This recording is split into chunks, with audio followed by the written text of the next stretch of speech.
Hi friends, welcome back to my channel. ಬನ್ನಿ, ಇವತ್ತಿನ ವಿಡಿಯೋನಲ್ಲಿ ನಿಮಗೆ ನಾನು ನಿನ್ನೆನೇ ಹೇಳಿದ್ದೆ ಎಲ್ಲ ಪೂರ್ತಿ ವ್ರತದ ಬಗ್ಗೆ ಎಲ್ಲ ತಿಳಿಸಿದ್ದೆ. ನಾನು ಈಗ ಅದರ ಅಧ್ಯಾಯ ಒಂದೊಂದಾಗಿಯೇ ನಾನು ನಿಮಗೆ ತಿಳಿಸ್ತಾ ಹೋಗ್ತೀನಿ. ಪುರೋಹಿತರೇ ಇಲ್ಲಿ ಅಧ್ಯಾಯವನ್ನು ಕತೆ ಮುಖಾಂತರ ಹೇಳ್ತಾ ಇರೋದು, ಪುಸ್ತಕದ ಮುಖಾಂತರ ಓದ್ತಾ ಇರೋದು. ಅದರಲ್ಲಿ ಬರುವಂಥ ಮೊದಲನೇ ಅಧ್ಯಾಯ ಬ್ರಹ್ಮ ವಿಷ್ಣುವಿನಗೆ ವರ ಹೇಗೆ ಸಿಕ್ತು, ವರದ ಶಂಕರನ ಪೂಜೆ ಮಾಡಿದ ನಂತರ ಅನ್ನೋದನ್ನು ಈ ಕತೆ ಮುಖಾಂತರ ನೀವು ತಿಳಿದುಕೊಳ್ಬೋದು. ಸೊ ಅದ್ರ ಜೊತೆಗೇ ಸೃಷ್ಟಿ ಹೇಗೆ ಉಂಟಾಯಿತು ಅನ್ನೋದು ಕೂಡ ಇಲ್ಲಿ ಸಂಪೂರ್ಣವಾಗಿ ಆ ಕಥೆಯಲ್ಲಿ ನಿಮಗೆ ತಿಳಿಸ್ತಾ ಹೋಗ್ತಾರೆ. ಸ್ಕಿಪ್ ಮಾಡದೆ ವಿಡಿಯೋನ ನೋಡ್ತಾ ಹೋಗಿ, ಅದರಿಂದನೇ ನಿಮಗೆ ಪೂರ್ತಿಯಾಗಿ ಆ ಕತೆ ಅರ್ಥ ಆಗೋದು. ಸ್ಕಿಪ್ ಮಾಡಿದರೆ ಆ ಕತೆ ಏನೂ ಅರ್ಥ ಆಗೋದಿಲ್ಲ ನಿಮಗೆ. ಅದಕ್ಕಾಗಿ ಪೂರ್ತಿಯಾಗಿ ನೋಡಿ ಅಂತ ಹೇಳೋದಕ್ಕೆ ಇಷ್ಟಪಡ್ತೀನಿ. ಸೊ ಇದು ಮೊದಲೇ ನಮಗೆ ಇನ್ನೂ ಅಭಿಷೇಕ ಎಲ್ಲ ಸ್ಟಾರ್ಟ್ ಆಗ್ತಾ ಇತ್ತು. ಆ ಟೈಮಲ್ಲಿ ನಡೀತಾ ಇರುವಂಥ ಪೂಜೆ ಇದೆಲ್ಲ ಕಾಮನ್ ಆಗಿ ನಿಮಗೆ ಗೊತ್ತೇ ಇರುತ್ತೆ. ಸೊ ಹಾಗಾಗಿ ಇದ್ರ ಬಗ್ಗೆ ನಾನೇನು ಹೇಳ್ತಾ ಇಲ್ಲ, ವಿಡಿಯೋದಲ್ಲಿನೇ ನೋಡಿದರೆ ನಿಮಗೆ ಅರ್ಥ ಆಗಿರುತ್ತೆ ಅಂತ ಅಂದ್ಕೊಳ್ತಾ ಇದ್ದೀನಿ. ಈಗ ಕಂಕಣ ಕಟ್ಬಿಟ್ಟು ನಂತರ ನಮ್ಮ ಕೈಯಿಂದ ಪೂಜೆಯನ್ನು ಸ್ಟಾರ್ಟ್ ಮಾಡಿಸ್ತಾ ಇದ್ದಾರೆ. ಅದಕ್ಕೋಸ್ಕರ ಇದೆಲ್ಲ ತಯಾರಿಯನ್ನು ಮಾಡ್ತಾ ಇದ್ದಾರೆ ಅಷ್ಟೇ, ಮತ್ತೇನೂ ಇಲ್ಲ. ಸೊ ನೆಕ್ಸ್ಟು ನಾನು ಜಾಸ್ತಿ ಏನು ಹೇಳೋದಿಲ್ಲ, ಎಲ್ಲದು ಕೂಡ ನೀವೇ ನೋಡ್ತಾ ಹೋಗಿ.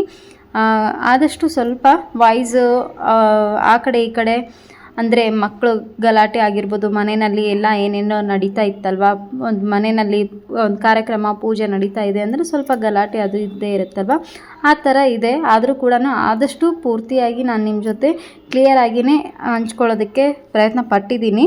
ಸಾಧ್ಯವಾದಷ್ಟು ಏನಾದರೂ ತಪ್ಪಾಗಿದ್ದರೆ ದಯವಿಟ್ಟು ಕ್ಷಮಿಸಿ. ವಿಡಿಯೋನ ನೀವೇ ಸಂಪೂರ್ಣವಾಗಿ ಅರ್ಥ ಮಾಡ್ಕೊಳ್ಳಿ ಅಂತ ಹೇಳೋದಕ್ಕೆ ಇಷ್ಟಪಡ್ತೀನಿ. ಸೊ ಬನ್ನಿ, ಇವಾಗ ಪೂರ್ತಿಯಾದ ಕಥೆಯನ್ನು ಪುರೋಹಿತರು ಎಲ್ಲಿಂದ ಸ್ಟಾರ್ಟ್ ಮಾಡ್ತಾರೋ ಅಲ್ಲಿಂದನೇ ನಾನು ನಿಮಗೆ ವಿಡಿಯೋನ ಶೇರ್ ಮಾಡ್ತಾ ಇದ್ದೀನಿ. ಹಿಂದೆ ಒಂದು ಸಮಯದಲ್ಲಿ ನೈಮಿಷಾರಣ್ಯವಾಸಿಗಳಾದ ಶೌನಿಕಾದಿ ಋಷಿಗಳಿಗೆ ಜಗನ್ಮಂಗಳಾಕ್ಷರವಾದ ಸರ್ವಜ್ಞನಾದ ಸೂತ ಪುರಾಣಿಕನು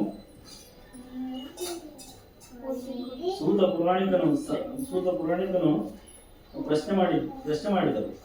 ಸೂತ ಪುರಾಣಿಕನು ಮಹಾಜ್ಞಾನ ಪುರಾಣ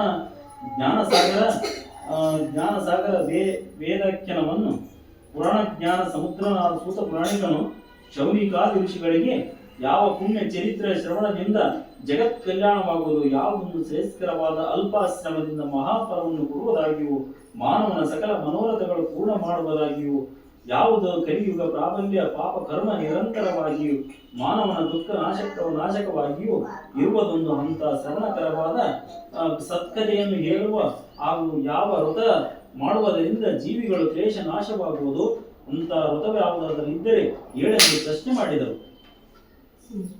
ಆಗ ಮುನಿಶ್ರೇಷ್ಠರಾದ ಶೌನಿಕಾದಿ ಋಷಿಗಳೇ, ನಿಮ್ಮ ಪ್ರಶ್ನೆ ಅತ್ಯುತ್ತಮವಾಗಿದೆ.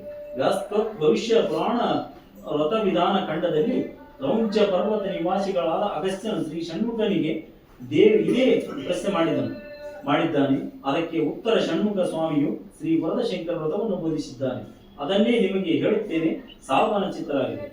ಶೌನಿಕರೇ, ಅಗಸ್ತ್ಯನು ಸರ್ವ ವಿದ್ಯಾಶಾಲವನ್ನು ಷಣ್ಮುಖನ ಸ್ವಾಮಿಗೆ ಬಳಿಗೆ ಹೋಗಿ ನಮಸ್ಕರಿಸಿ, ಭೂ ಷಣ್ಮುಖ ದೇವ, ಕಲಿಯುಗ ಕಾಲ ಪ್ರಮಾಣದವರು 5,000 ವರ್ಷ ಗತಿಸಿದ ಮೇಲೆ ಮಾನವ ಧರ್ಮವು ನಷ್ಟವಾಗಿ ಎಲ್ಲರೂ ಕಷ್ಟಕ್ಕೆಡೆಯಾಗುವುದು.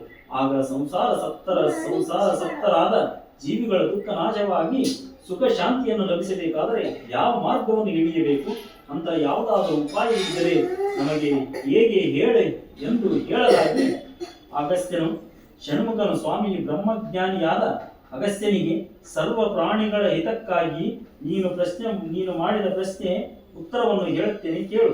ಒಂದು ಸಮಯದಲ್ಲಿ ಬಂದ ದುಃಖವನ್ನು ಹೋಗಲಾಡಿಸುವುದಕ್ಕಾಗಿಯೂ ಶುಭವನ್ನುಂಟು ಮಾಡುವುದಕ್ಕಾಗಿಯೂ ಅಷ್ಟೈಶ್ವರ್ಯ ಭೋಗ ಭಾಗ್ಯಗಳನ್ನು ಕೊಡುವುದಾಗಿಯೂ ಸರ್ವ ರೋಗ ನಿವಾರಕವಾಗಿಯೂ ಇರುವುದೊಂದು ದೇವಾದಿದೇವನಾದ ಸಾಂಬ ಸದಾಶಿವನ ವ್ರತವಿದೆ.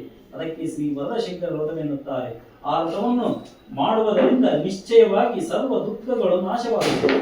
ಆ ವ್ರತದ ಮಹಿಮೆ ಶ್ರೀ ಶಂಕರ ರಜೋಗುಣಿಯಾದ ಬ್ರಹ್ಮನಿಗೆ ಹೇಳಿದ್ದಾನೆ ಎಂದು ಸ್ಕಂದನ ನುಡಿಗಳಾಗಿ ಅಗಸ್ತ್ಯನ ಕುಮಾರದೇವ ಶ್ರೀ ಶಂಕರನು ಬ್ರಹ್ಮನಿಗೆ ಯಾವ ಕಾಲದಲ್ಲಿ ಆ ವ್ರತವನ್ನು ಬೋಧಿಸಿದ್ದಾನೆ ಈ ವ್ರತವನ್ನು ವಿಸ್ತಾರವೇನೆಂದರೆ ವಿಧಿ ವಿಧಾನಗಳಿಂದ ಆ ವ್ರತದ ಮಹಿಮೆ ಎಂಥದ್ದು ಅದೆಲ್ಲ ವಿಧಾನವಾಗಿ ಹೇಳುವುದು ಕೃಪೆಯಾಗಿ ವಿನಯ ನಮ್ರವಾಣಿಯಿಂದ ಷಣ್ಮುಖನಿಗೆ ಬೇಡಿಕೊಂಡನು.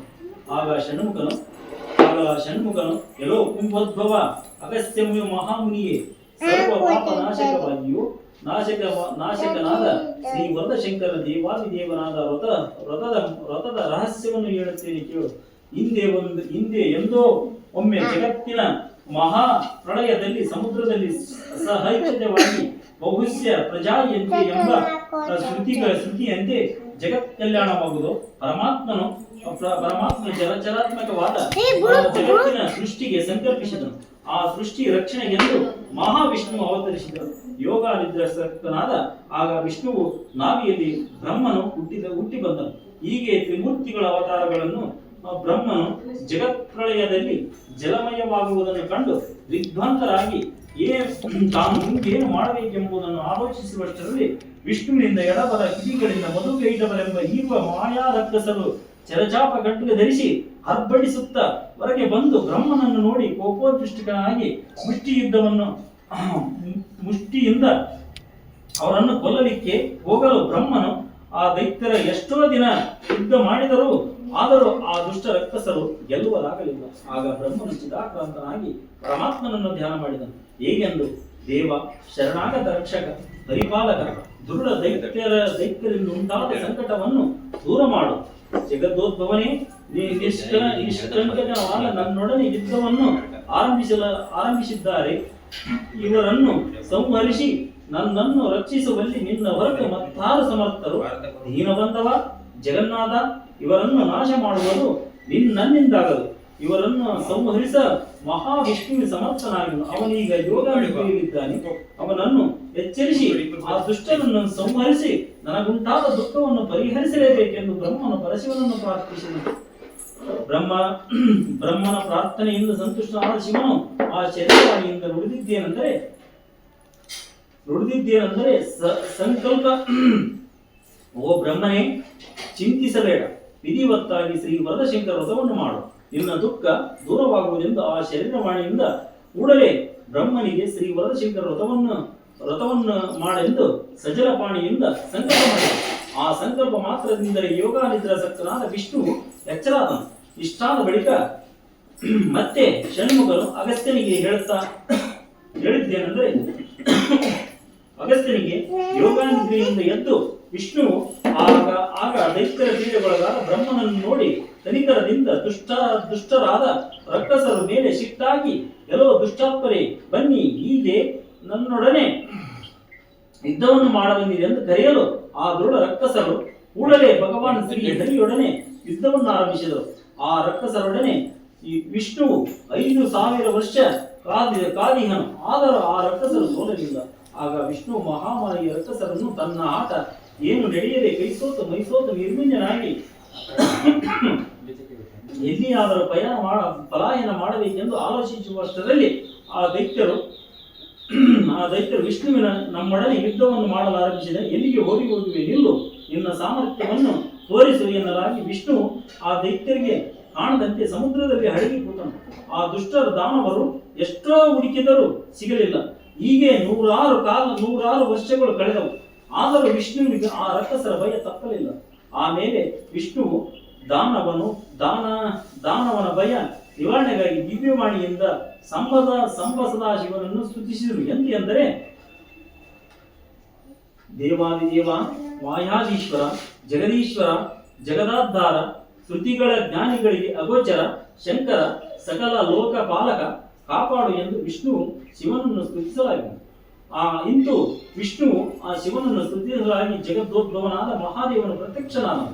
ಆಗ ಮಹಾವಿಷ್ಣುವಿನ ಶಿವನ ಪಾದಗಳ ಮೇಲೆ ಬಿದ್ದು ಬೇಡಿಕೊಂಡುತ್ತೇನೆಂದರೆ, ದೇವಾದಿದೇವನೇ, ಕರುಣಾ ಸಮುದ್ರನೇ, ಅನಾಥ ರಕ್ಷಕನೇ, ದೀನಬಂಧುವೆ, ಶ್ರೀ ವರದಶಂಕರನೇ, ನನ್ನ ಕಿವಿಗಳಿಂದ ಹುಟ್ಟಿ ಬಂದ ಈ ದುಷ್ಟ ರಕ್ಕಸರನ್ನು ಸಂಹರಿಸಿ ಇವರಿಂದುಂಟಾದ ಭಯವನ್ನು ದೂರ ಮಾಡೆಂದು ವಿಷ್ಣುವು ಶಿವನನ್ನು ಪ್ರಾರ್ಥಿಸಿದನು. ಶಿವನು ವಿಷ್ಣುವಿನ ಪ್ರಾರ್ಥನೆಯನ್ನು ಕೇಳಿ ಅಂದುದ್ದೇನೆಂದರೆ, ಎಲ್ಲೋ ವಿಷ್ಣುವೇ, ದೈವವೆಂದು ಸುಮ್ಮನೆ ಕೂತರೆ ಯಾವ ಕಾರ್ಯವೂ ಆಗುವುದಿಲ್ಲ. ಅದಕ್ಕೆ ತಕ್ಕ ಪ್ರಯತ್ನವನ್ನು ಮಾಡಬೇಕು. ಸುಮ್ಮನೆ ನೀನು ನೀರಲ್ಲಿ ಹಡಗಿ ಕೂತರೆ ಆಗುವುದೇನು? ಅದರಿಂದ ನಿನಗೀಗ ದೈತ್ಯ ಭಯ ವಿಮೋಚನೆಗಾಗಿ ಶ್ರೀ ವರದಶಂಕರ ವ್ರತವನ್ನು ಮಾಡು, ನಿನ್ನ ಭಯ ನಿವೃತ್ತಿಯಾಗುವುದೆಂದು. ಆಗ ವಿಷ್ಣುವು, ಪ್ರಭು ಮಹಾದೇವ, ಶ್ರೀ ವರದಶಂಕರ ವ್ರತವನ್ನು ಯಾವ ರೀತಿ ಮಾಡಬೇಕೆಂದು ವಿಸ್ತಾರವಾಗಿ ಹೇಳೆಂದು ಶಿವನನ್ನು ಬೇಡಿಕೊಂಡನು. ಆಗ ವಿಷ್ಣುವೇ ಶ್ರೀ ವರದಶಂಕರ ವ್ರತವನ್ನು ವಿಧಾನವನ್ನು ಹೇಳುತ್ತೇನೆ ಕೇಳು. ಆ ವ್ರತವನ್ನು ಬೇಕಾದಾಗ ಮಾಡಬಹುದು.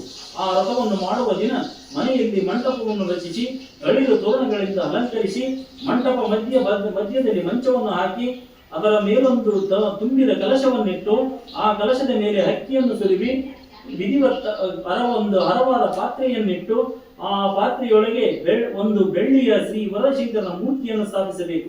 ವಿಧಿವತ್ತಾಗಿ ಶಿವನನ್ನು ಆಹ್ವಾನಿಸಿ ಷೋಡಶೋಪಚಾರಗಳಿಂದ ಪೂಜಿಸಬೇಕು. ಆ ಪೂಜೆ ವಿಧಾನವನ್ನು ಪುಸ್ತಕದಲ್ಲಿ ಬರೆದಂತೆ ಮಾಡಬೇಕು. ಆ ಪ್ರಜ್ಞೆಯಾದ ಬಳಿಗೆ ಪ್ರಸನ್ನನಾದ ಪೂಜೆಯಾದ ಬಳಿಕ ಪ್ರಸನ್ನನಾದ ಶ್ರೀ ವರದಶಂಕರನ ಮೂರ್ತಿಯನ್ನು ಭಕ್ತಿಯಿಂದ ನಮಿಸಿ ನುತಿಸಿ ಸಕ್ಕರೆ, ತುಪ್ಪ, ದ್ರಾಕ್ಷಿ, ಗೋಧುಮ ಚೂರ್ಣಗಳಿಂದ ಮಾಡಿದ ನೈವೇದ್ಯವನ್ನು ಮಾಡಬೇಕು. ಆಮೇಲೆ ಮಂತ್ರಾಕ್ಷತೆಯನ್ನು ಚೆಲ್ಲಿ ಪೂಜೆ ಮುಗಿಸಬೇಕು. ಇಷ್ಟಾದ ಬಳಿಕ ಶಿವನ ನೈವೇದ್ಯವನ್ನು 3 ಭಾಗ ಮಾಡಬೇಕು. ಒಂದು ಭಾಗವನ್ನು ಆಚಾರ್ಯನಿಗೆ, ಮತ್ತೊಂದು ಭಾಗವನ್ನು ವ್ರತ ಮಾಡಿದವನಿಗೆ, 3ನೇ ಭಾಗವನ್ನು ಕಥೆಯನ್ನು ಕೇಳಲು ಬಂದ ಯಾವತ್ತೋ ಜನರಿಗೆ ಹಂಚಬೇಕು.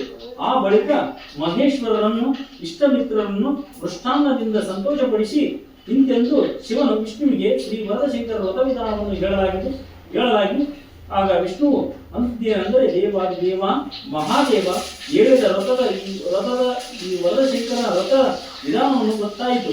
ಆದರೆ ವ್ರತ ಮಾಡಲು ಸಮುದ್ರದಲ್ಲಿ ಗೋಧಿ, ಸಜ್ಜಿಗೆ, ಸಕ್ಕರೆ, ತುಪ್ಪ, ದ್ರಾಕ್ಷಿ ಎಲ್ಲಿ ದೊರೆಯಲು?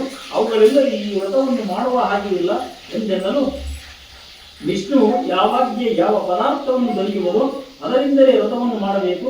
ಆ ಸಮುದ್ರದ ವಾಸಿಯಾದ ನೀನು ನಿಜ ಜಲದಿಂದಲೇ ಎಲ್ಲ ಪೂಜೆಯನ್ನು ಮಾಡು. ನಿನ್ನ ವರದಶಂಕರನ ಪೂಜಾ ವಿಧಾನವನ್ನು ಕೇವಲ ಭಕ್ತಿಯಿಂದಲೇ ಪೂರ್ಣಗೊಳ್ಳಲಿ.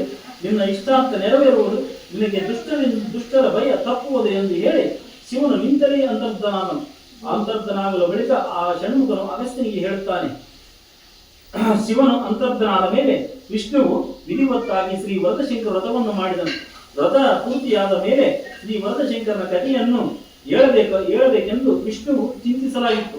ಅವನ ನಾಭಿಕರಣದಿಂದ ಹುಟ್ಟಿ ಬಂದ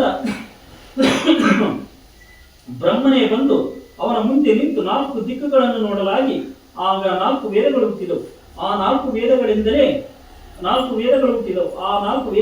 ಬ್ರಹ್ಮನ ಶ್ರೀ ವರದಶಂಕರನ ಕಥೆಯನ್ನು ಹೇಳಿ ವಿಷ್ಣುವನ್ನು ಸಂತೋಷಪಡಿಸಿದನು. ಕಥೆಯನ್ನು ಮುಗಿದೊಡನೆ ಶ್ರೀ ವರದಶಂಕರ ನೈವೇದ್ಯವನ್ನು ವಿಷ್ಣು ಎಲ್ಲರಿಗೆ ಹಂಚಿ ತಾನು ಸೇವಿಸಿ ಸಂತುಷ್ಟನಾದ. ನಿನ್ನ ದುಷ್ಟ ರಕ್ಕಸರನ್ನು ಸಂಹಾರ ಮಾಡಿ ಶ್ರೀ ಹರಿಗೆ ಸದಾಶಿವನ ಸುದರ್ಶನ ಚಕ್ರವನ್ನು ಕೊಟ್ಟನು. ಮತ್ತು ನೀನು ಸೃಷ್ಟಿಯಲ್ಲಿ ಸುರಕ್ಷಿತನಾದ ಬ್ರಹ್ಮನು ಸೃಷ್ಟಿಯಿಂದ ಎಂದು ಆಜ್ಞಾಪಿಸಿ ಶಂಕರನು ಅಂತರ್ಧನಾದನು. ಆಗ ವಿಷ್ಣುವು ಶಿವನಿದ್ದ ಸುದರ್ಶನ ಚಕ್ರ ಪ್ರಭಾವದಿಂದ ಮಧುಪೇಟಗಳನ್ನು ಸಂಹರಿಸಿ ಆಗ ರಕ್ಕಸರು ಮೇಧಸ್ಸು ಜಲದಲ್ಲಿಯೇ ಮಿಶ್ರಿತವಾಗಿತ್ತು. ಮೇದಿನಿ ಜಲಗೆ ಉತ್ಪತ್ತಿಯಾದವು. ಇದರ ಎಲುಬುಗಳು ಪರ್ವತಗಳಾದವು. ಇಂತಾಗಿ ಸೃಷ್ಟಿಯು ಕಾರ್ಯವು ಆರಂಭವಾಯಿತು. ಶ್ರೀ ಮಹಾವಿಷ್ಣು ಶ್ರೀ ವರದಶಂಕರನ ಮಹಾಪ್ರಸಾದದಿಂದ ವೈಕುಂಠ ಸಿಂಹಾಸನ ವೀರ ಜಯಮಾನನಾಗಿ ಇಂದೆಂದು ಪುಣ್ಯ ಷಣ್ಮುಖನು ಅಗಸ್ತ್ಯನಿಗೆ ಶ್ರೀ ವರದಶಂಕರನ ಕಥೆಯನ್ನು ಹೇಳಿದನು. ಆದ್ದರಿಂದ ಅಗಸ್ತ್ಯ ಮುನಿ, ನೀನಾದರೂ ಶ್ರೀ ವರದಶಂಕರನ ವ್ರತವನ್ನು ಮಾಡಿ ಭಕ್ತಿ ಭಾಗಿಯಾಗಬೇಕೆಂದು ಷಣ್ಮುಖನು ಹೇಳಿ ಶ್ರೀ ವರದಶಂಕರ ಕಥೆಯನ್ನು ಸೂತ ಪುರಾಣಿಕನ ಶೌನಿಕಾದಿ ಋಷಿಗಳಿಗೆ ತೃಪ್ತಿಪಡಿಸಿ ಭವಿಷ್ಯೋತ್ ಪುರಾಣ ಇರತಕ್ಕಂತೆ ಶ್ರೀ ವರದಶಂಕರನ ಪ್ರಥಮಖ್ಯಾನ ಸಮಾಪ್ತಿ. ಜೈ ಮಂಗಲಂ ಜೈ ನಮಃ ಪಾರ್ವತಿ ಶಿವ ಹರ ಹರ ಮಹಾದೇವ. ಜಯವೆಂದು ಬೆಳಗಿರಿ ವರದ ಶಂಕರಗೆ, ಜಯವೆಂದು ಬೆಳಗಿರಿ ವರದ ಶಂಕರಗೆ, ವರದ ಶಂಕರಗೆ ವರವ ಕೊಟ್ಟವಗೆ, ವರದ ಶಂಕರಗೆ ವರವ ಕೊಟ್ಟವಗೆ, ಜಯವೆಂದು ಬೆಳಗಿರಿ ವರದ ಶಂಕರಗೆ, ಜಯವೆಂದು ಬೆಳಗಿರಿ ಸತ್ಯ ಶಂಕರಗೆ, ಸತ್ಯ ಶಂಕರಗೆ ವರವ ಕೊಟ್ಟವಗೆ, ಸತ್ಯ ಶಂಕರಗೆ ವರವ ಕೊಟ್ಟವಗೆ, ಜಯವೆಂದು ಬೆಳಗಿರಿ ಬ್ರಹ್ಮ ವಿಷ್ಣುವಿಗೆ ವರವ ಕೊಟ್ಟವಗೆ, ಬ್ರಹ್ಮ ವಿಷ್ಣುವಿಗೆ ವರವ ಕೊಟ್ಟವಗೆ, ವರವ ಕೊಟ್ಟವಗೆ ವರದ ಶಂಕರಗೆ ಜಯವೆಂದು ಬೆಳಗಿರಿ, ಸತ್ಯ ಶಂಕರಗೆ ಜಯವೆಂದು ಬೆಳಗಿರಿ, ವರದ ಶಂಕರಗೆ ಹರಹ ಓಂ ಯಜ್ಞೇ ದ್ವೈತಂತು ದೇವತಾಂ ಭವಾನಿ ಭವಾನಿ ತಮ್ಮ ದೇವರ ಮಹಿಮಾ ಸಜಲ ಸರ್ವೇ ಸಾಧ್ಯ ದೇವ ಜೈ ಮಂಗಳಂ ಜಯ ಪಾರ್ವತಿ ಶಿವ ಹರ ಹರ ಮಹಾದೇವ ಶ್ರೀಮದ್ ಗಣಪಂಚ ಸಮಾಧಿ ಜಯ ಶ್ರೀಮದ್ ಪುರಜಿತ ಮಹಾರಾಜ್ की जय जय मंगलम जय नमः पार्वती शिव हर हर महादेव।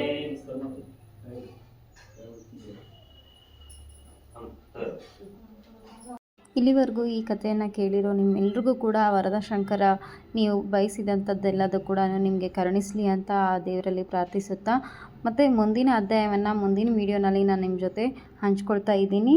ತಪ್ಪದೆ ಅದನ್ನು ಕೂಡ ನೋಡಿ ಇಷ್ಟ ಆದರೆ ಒಂದು ಲೈಕ್ ಮಾಡೋದನ್ನು ಮರಿಬೇಡಿ ಅಂತ ಕೇಳ್ಕೊಳ್ತೀನಿ ಫ್ರೆಂಡ್ಸ್. ಸೊ ಇವತ್ತಿನ ಈ ಅಧ್ಯಾಯದ ಜೊತೆಗೆ ವಿಡಿಯೋನು ಕೂಡ ಎಂಡ್ ಮಾಡ್ತಾ ಇದ್ದೀನಿ. ಮುಂದಿನ ಅಧ್ಯಾಯಕ್ಕೋಸ್ಕರ ಕಾಯ್ತಾ ಇರಿ.